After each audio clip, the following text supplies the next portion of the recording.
মুর্শিদাবাদের মানুষ একদিন মনে রাখবেন, সিরাজউদ্দৌলা পলাশির প্রান্তে যুদ্ধ করে মির্জাফর গদ্দারকে তার মাথার মুকুট তুলে দিয়ে বলেছিলেন, তুমি বাংলার স্বাধীনতা রক্ষা করো, আমার মুকুট নিয়ে নাও।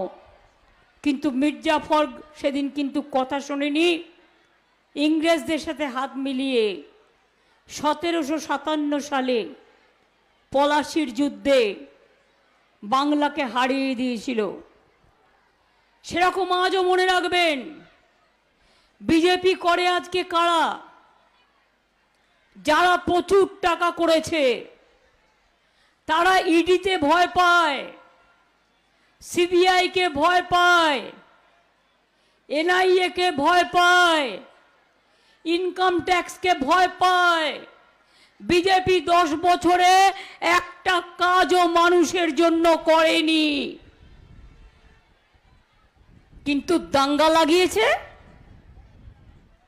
যুদ্ধ লাগিয়েছে,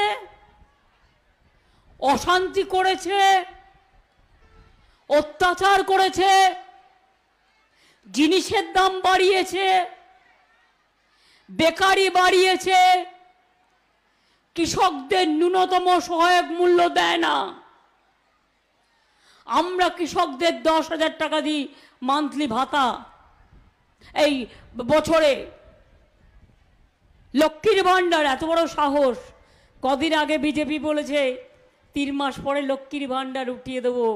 আমরা বলছি 3 মাস পরে তোমাকে ভারতবর্ষ থেকে গুটিয়ে দেবো, তোমাকে ভারতবর্ষ থেকে একদম গুটিয়ে দেবো। লক্ষ্মীর ভান্ডারের কথা মুখে আনবে না।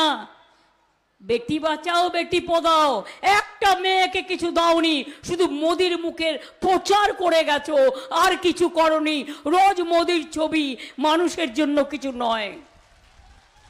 আর বাংলায় দেখুন, শুধু লক্ষ্মীর ভান্ডার নয়, মা বোনেরা আম্মারা যাদের 60 বছর বয়স হয়ে যাবে তারাও কিন্তু লক্ষ্মীর ভান্ডার পাবেন। লক্ষ্মীর ভান্ডার 2 সারা জীবন যতদিন বেঁচে থাকবেন ততদিন পাবেন। এটা আপনাদের স্বাধীনতা, এটা আপনাদের অধিকার।